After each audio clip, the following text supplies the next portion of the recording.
Taglio del nastro sul riucimento a Mestre per la nuova idrovora, tassello fondamentale per la sicurezza idraulica nell'intera città di Terraferma. Un impianto di soccorso in grado al momento di spostare, in caso di necessità, fino a 3.000 litri d'acqua al secondo.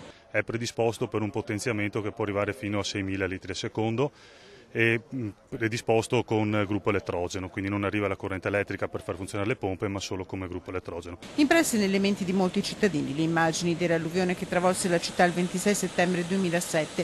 A 6 anni di distanza l'impianto di Riucimento, che a breve sarà dotato di sistema di telecontrollo, offre nuove garanzie ai mestrini. Quartieri come la Gazzara migliorano il loro grado di sicurezza e con questo impianto aumentiamo molto la flessibilità gestionale, quindi oggi la Gazzara può scaricare o passando sotto al Marzenego seguendo quel percorso oppure tramite questo nuovo impianto. 850.000 euro il costo della nuova idrovora, operativa fin da subito, realizzata dal Consorzio di Bonifica Acque Risorgive in collaborazione con la Regione grazie a una serie di economie di gestione. È riuscito a recuperare i soldi dal risparmio della metropolitana di superficie, perché un lavoro messo insieme, messo a regime, perché è giusto che le istituzioni si parlino.